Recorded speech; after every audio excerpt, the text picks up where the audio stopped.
Imanol Pradales Eusko Jaurlaritzako lehendakariak CAF enpresa defendatu du ostiral honetan Gasteizko legebiltzarrean. Jon Hernández Sumarreko legebiltzarkideak eginiko galderari erantzunez, Pradalesek Beasengo enpresa Israelek gauzatutako okupazioarekin edo proiektu kriminalen batekin harremanetan egotea ezeztatu du. Bien bitartean, Nazio Batuen erakundeak okupatutako Zisjordanean jarduten duten enpresen listan sartu du CAF. Dokumentu horretan agertzen diren konpainiei beren ekintzek giza eskubideengan duten aurkako eragina lantzeko neurri egokiak har ditzatela eskatzen die Nazio Batuek.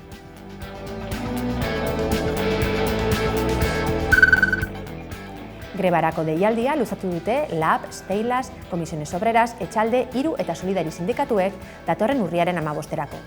Ostiral honetan ezagutzera emandako lanuzte orokorrak Gazan Israel aurrera eramaten ari den genozidioa salatzea du helburu, baita Zisjordaniaren okupazioa ere.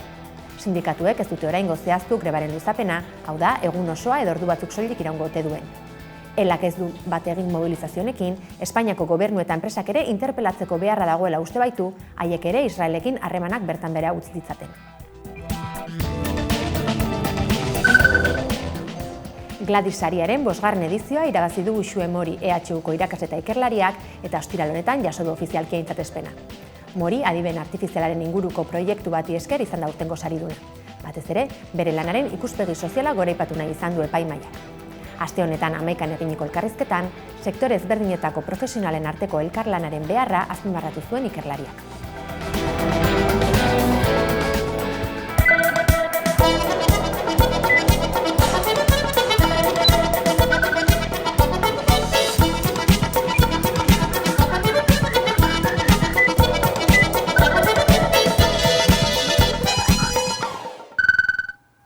Gabon guztioi eta ongi etorri irailaren 26ko albistegira. Monbarreko atentatuaren 40. urteurrena gogoratu zuten atzo senitartekoek eta ordezkari politikoek. Galek aurrera eramaniko estatu indarkeria ekintza izan zen Baionako hotelean gauzatutakoa. Monbar hoteleko atentatuaren 40. urteurrenean, Galen 4 biktimei omenaldi hunkigarria egin zaie ostegun honetan Baionan. Senideek, erakundetako ordezkariek eta talde memorialistek goizean lore eskaintza egin dute erasoaren lekuan, eta egia, justizia eta erreparazioa eskatu dute. Oraindik erabat argitu gabeko kasua dela iritzi da. Ekitaldi politikoa egin dute arratsaldean ere. Monbar hotelean gertatu zenetik historiaren ari tiraka, soka buka ezina dela ohartu gira. Zer gertatu zen hemen?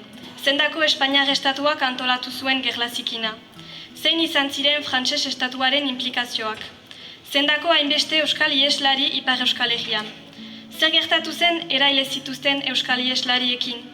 Duela 40 urte gu ez ginen sortu, eta oraindik badakigu haietariko hainbat deportaturik daudela munduan. Orain, egia osoa jakin gabe jarraitzen dugu. Zentzu hortan, frantses estatuak eta garai hartako agintari politikoek gerla zikinean izan zuten implikazioa jakiteko beharra aldarrikatzen dugu. 4 hamarkada geroago isiltasuna da nagusi. Egia osoa jakitea beharrezkoa da eta horregatik egia argitara aterako duten iniziatibak plantan ezartzea galde egiten dugu. Ekitaldian Euskal Herriko eta Ipar Euskal Herriko erakundetako ordezkariak izan dira. Baita EH Bildu sortu eta Euskal Herrian baiko politikariak ere. Fermin Muguruza musikaria eta Ametsar Zaiuz bertsolaria ere bertan izan dira. Estatuaren babeseza salatzeaz gain, etorkizun erabegira jarri nahi dutela adierazi dute senitartekoek. Eta elkarren arteko elkarbizitza demokratikoa lantzeko beharra nabarmendu dute. Honetaz gain, irailaren 29an, biktimak oroitzeko erakusketa bat inauguratuko du Gogorak.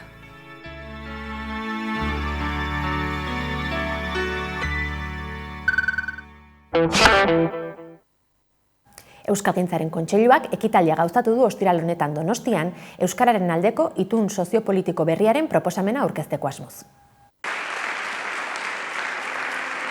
Euskararen aldeko itun soziopolitiko berriaren proposamena aurkeztu gaur Donostian Euskalgintzaren Kontseiluak euskararen pizkunde berrian eragin nahi du batuz aldatu dinamikak eta horrekin bat egiten duten 100 gora eragile elkartu dira gaurkoan.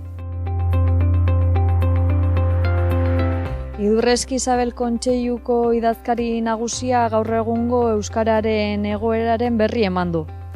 Eta orokorrean Euskal Herri osoan gero eta gutxiago gara euskara zerdaretan, baina errazago egiten dugun hiztunak. Eta hori ere, hizkuntza baten galeraren zantzu importante bat da. Batuz aldatu akordioaren talde eragilea proposamena lantzen aritu da azken hilabeteotan eta hizkuntza politiken paradigma berria jarraitu beharreko 4 ardatz nagusi azpimarratu dituzte. Euskararen ezagutzaren unibertsalizazioa, erabilera normalerako baldintzak bermatzea, ofizialtasun estatus berdintzala lortzea eta komunitate euskaldunaren ahalduntzea. Horrekin batera printzipio sendoak ezarri dira. Lidergo partekatua, hizkuntza politikaren zeharkakotasuna, progresibotasuna, hizkuntza aniztasunaren balioespena, adostasun sozial eta politiko zabalaren beharra eta herritarren eskubide osoen garapen integrala, edozein dela ere herritarraren zonaldearen egoera soziolinguistikoa.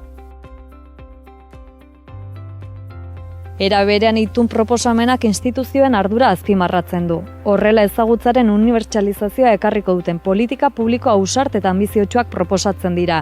Hezkuntzan, helduen euskalduntze alfabetatzean, kultura politiketan eta harrera politiketan jarriz ardatz nagusiak. Testuinguru honetan eragile sinatzaileek 4 konpromiso nagusi hartzen dituzte. Dokumentuaren edukia gizarteratzea, proposamenak beren egitea, elkarrizketan eta elkarlanean jarraitzea eta bere eremuan eragiteko gai den konpromiso gehigarriak hartzea.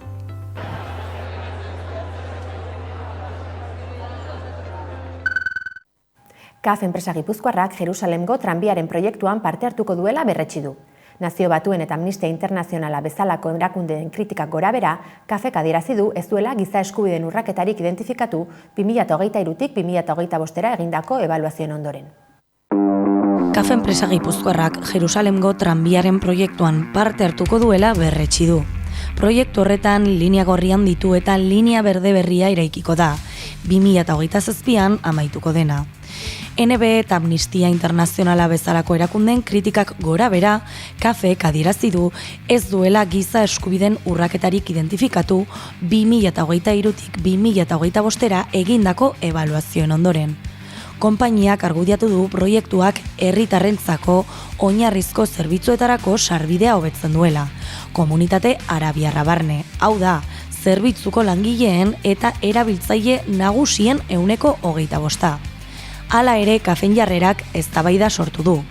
Enpresa batzordeak eta ELA sindikatuak enpresak Israelgo estatuarekin dituen harremanak amaitzea eskatu dute. Proiektuak lurralde okupatuetan legez kanpoko asentamenduak finkatzen laguntzen duela argudiatuta. Gainera, Imanol Pradales lehendakariak proiektuan parte hartzeari buruzko hausnarketa etikoa egiteko eskatu dio CAFi, Gazako egoera dela eta. Presioak presio, CAFek bere posizioari eutsi dio, proiektuaren legezkotasuna eta herritarrengan duen eragin positiboa defendatuz. Enpresak ziurtatu du proiektuarekin jarraituko duela adituen txostenek eta haren jarduera bermatzen duten erabaki judizialek babestuta.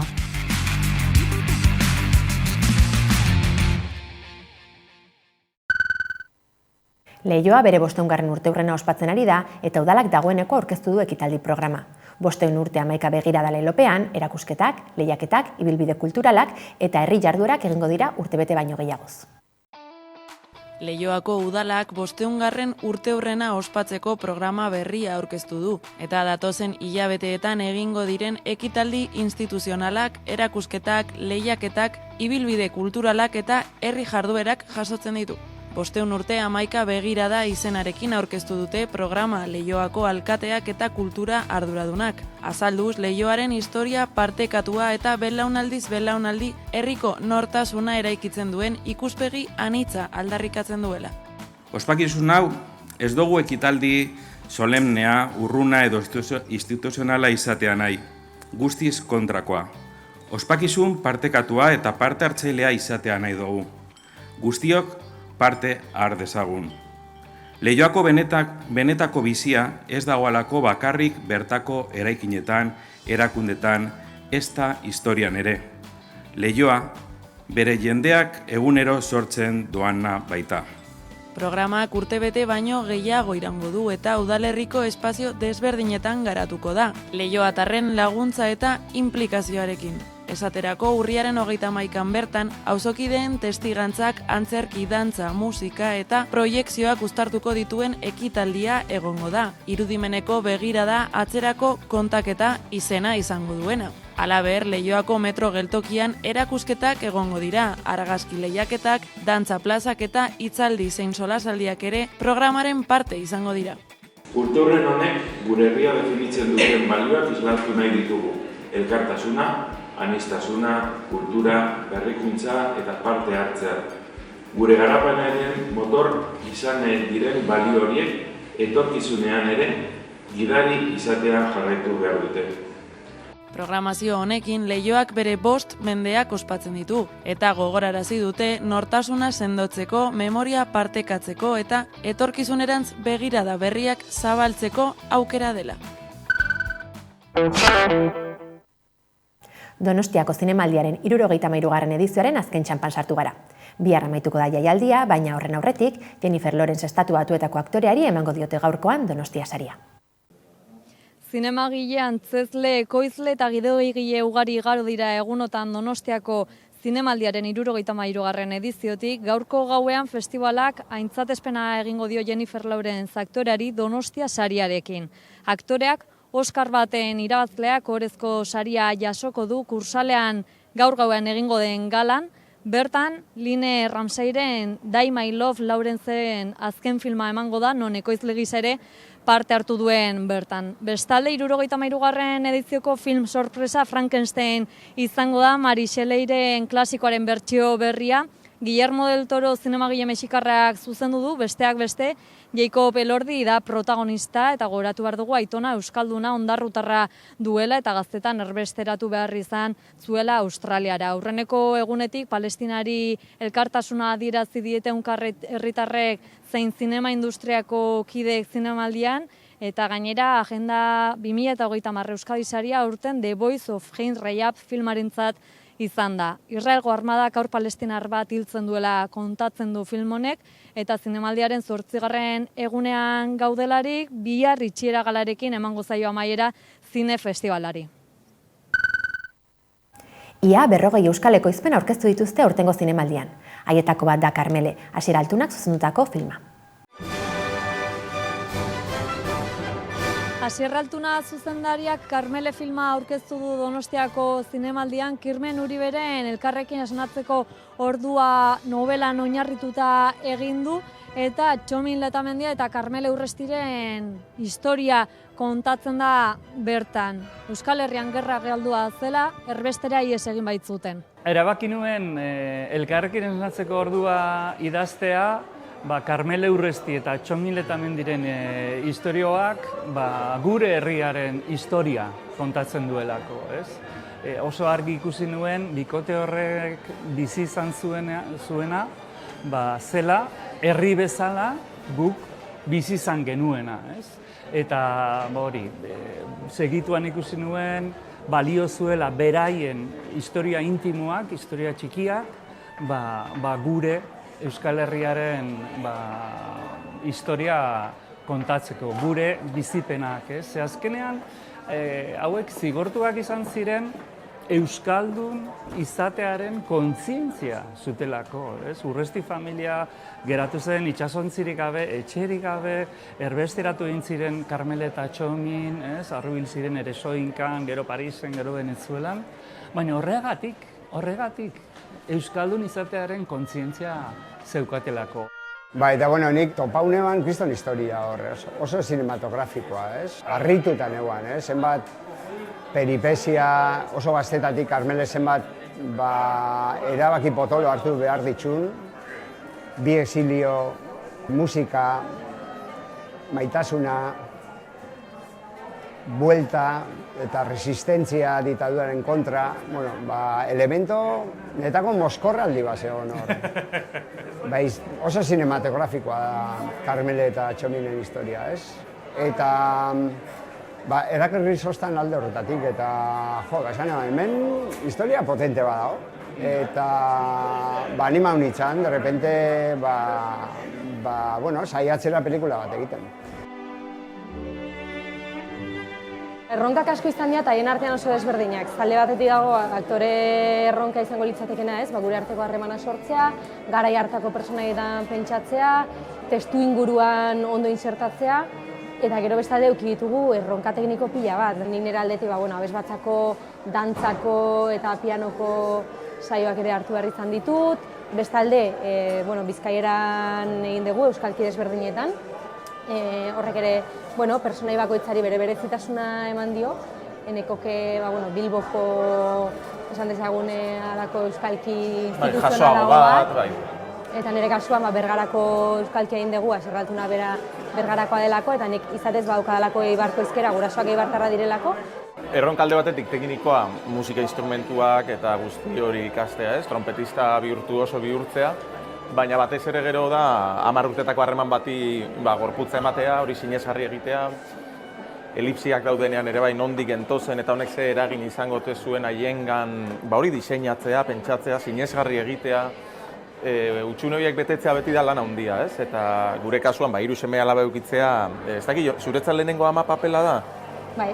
Niretzat ere bai lehenengo aita papela, ez da eskara guraso gu ere, ez? Orduan, badago hor ja ere bai gestutik, hartzetik, lastanetik, hor badaude gauza txikietan egin beharreko lanak, batzuetan ere naturalki eta pentsatu gabe ateratzen direnak, baina, ardura bat nik uste sortzen duela, ez? Eta da, sinesgarri egiteak guzti honen barruan dagoena dela maitasun historio bat, eta esatea azal kontu bat bion artean ikusleak ikusten duenean unkituko dena, gogoratuko duena eta sinestuko duena batez ere.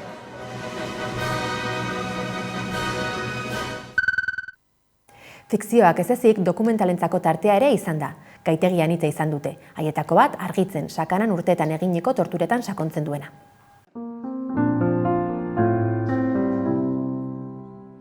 Mila 1976-tik 2011-ra Sakanan hainbat tortura pairatu zituzten 30 lekukotza jasotzen ditu argitzen dokumentalak eta Donostiako zinemaldiaren parte da aurtengo edizioan. Torturak argitzea eta tortura horiez argi hitz egitea du helburu.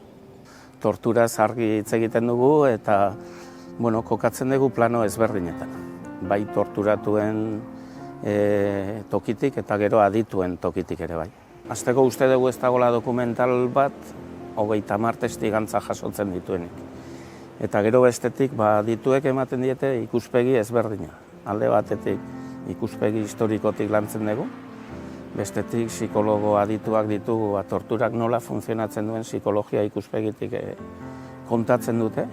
Hirugarrenik judikaturatik kontatzen dute nola funtzionatu izan duen estaduak horren aurrean, eta laugarrenik, dokumentala bukatzen da torturatuen sarearen sorrerarekin.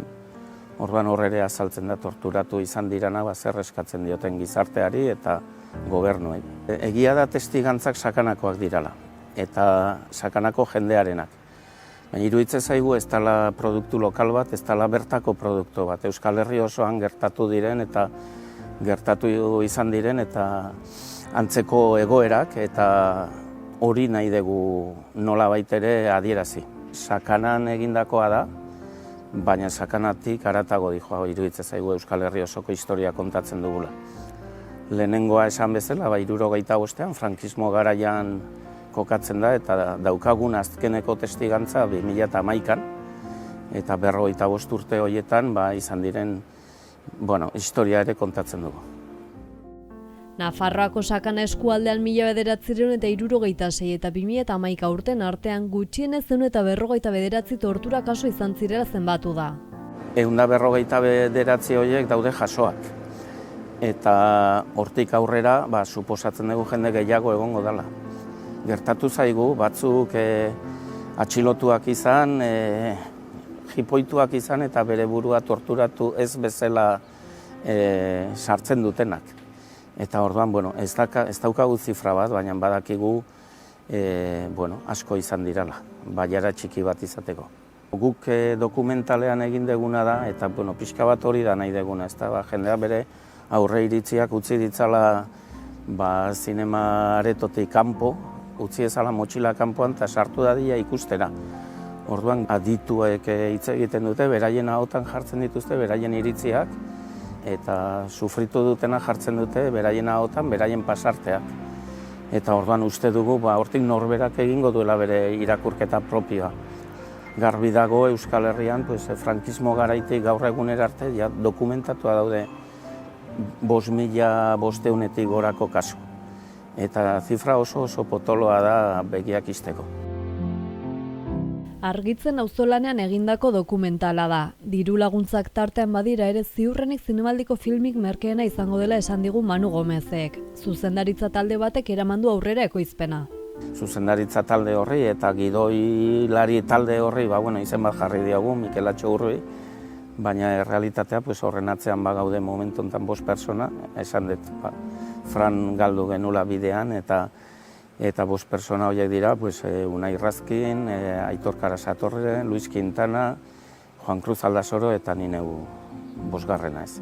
Auzolanean parte hartu dute zerrenda handi bat, itzultzaileak daude, entrevistak egin dituzten pertsonak, marrazkigileak, eta ez du ematen, baina historia honek jende asko ditu atzean. Fran Baldaren ideia bat. Arek esan zuen, begira, izu sakanan, begira, oso gutxi gara, denok elkar ezagutzen dugu, eta badaude hainbeste kasu. Eta lagun artean sortu zen, ez dakit, elkarrizketa batetik eta ideia batetik, hasi ginen tiraka.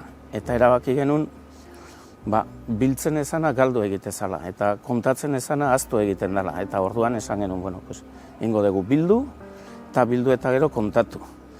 Hasiera batean izan behar zuen dokumental xume bat, eta orain historia, denborarekin asko potoldu da. Zinemaldiak uste dugu ateak irekiko ditula, eta beste festival batzutara ate joka hasteko asmoa daukagu, eta ondoren hori herriz herri eta herrietan emateko aukera edo ez dugu baztertzen noski. Nahiko genuke Euskal Herriko zoko guztietara iristea.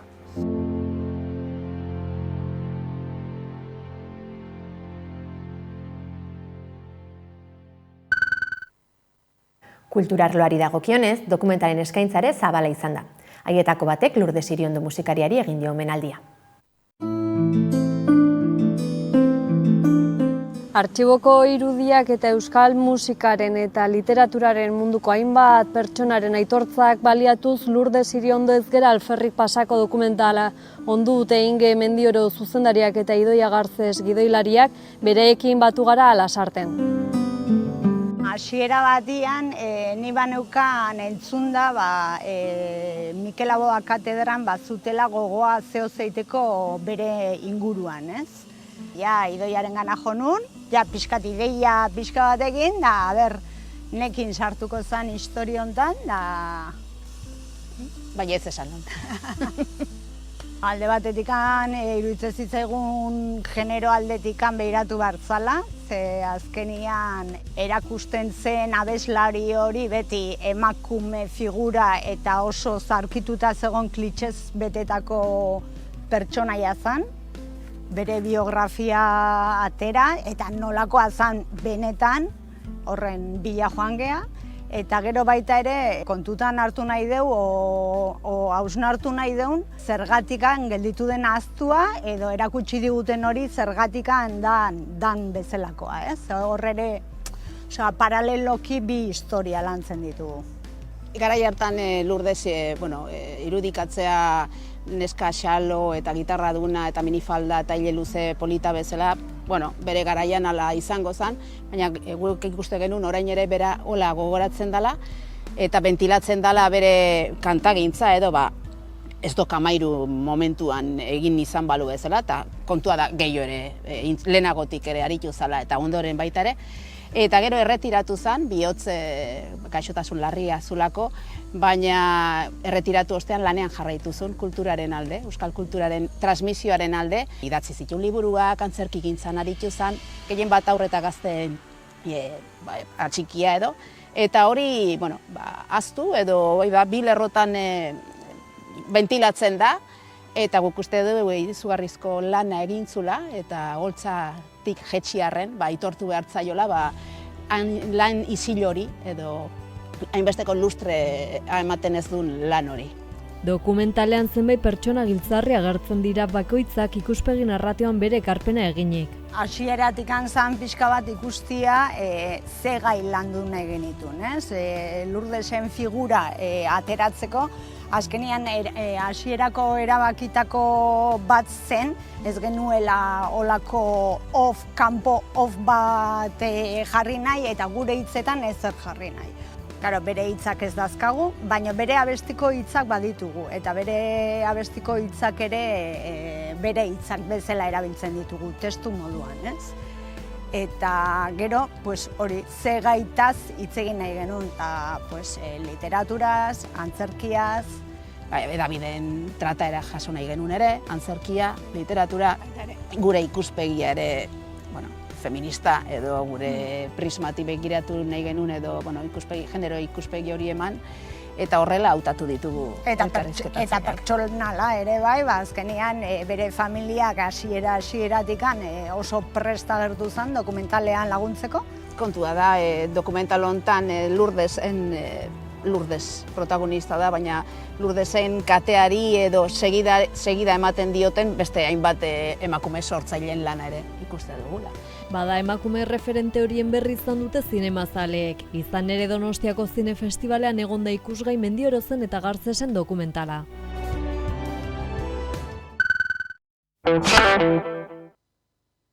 Gaurkoan, Puntuta Koma eta Marte Lasarte taldeen ametsen trafikanteak abesterekin amaituko dugu albistegia. Gogoratu Amaikaren webgunea eta sare sozialak eskuragarri dituzuela informazioa zabaldu nahi izan ezkero. Astelehenean izango gara berriro bueltan, mila esker zuen arretagatik eta asteburu ona pasa. Entzunak izan dira, sirena hotxak eten gabeko landeslanean. Kezken itzalak, hemenetan, menetamen, titulara rotzei, ordu estuetan apatia nagusitu da.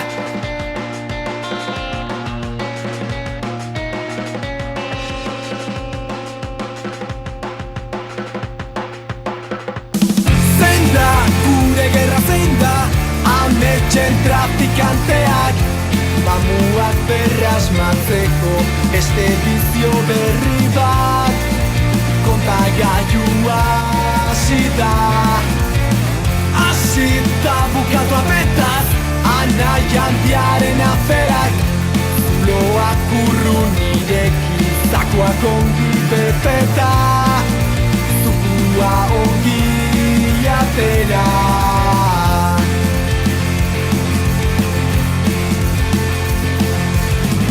Eroso gaude distopiak eraikitzen neurrira, inoz baino erosoako bizi gara, gauzaren erdia, gaur ez zaude jada, baina izan nintekeni euren gutizietara, kondenatuak.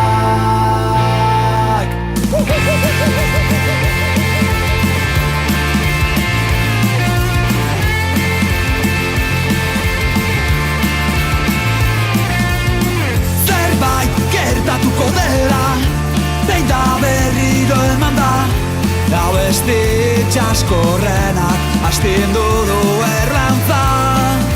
Zerbait gertatuko menda, zerbait gertatuko zela, balgenekan asmatzea, berriak zu hartu berri, orango zerandu da, ez hartu esan gerra.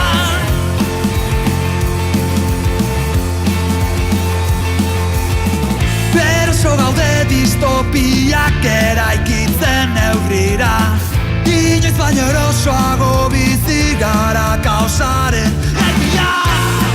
Gaur ez zaude jada, baina izan nintekeni euren gutizietara, kondenatuak. Gaur ez zaude jada, baina izan nintekeni euren gutizietara, kondenatuak. Gaur ez zaude jada, baina izan nintekeni euren gutizietara, kondenatuak. Gaur ez zaude jada, baina izan nintekeni euren gutizietara. pantalla moderatua.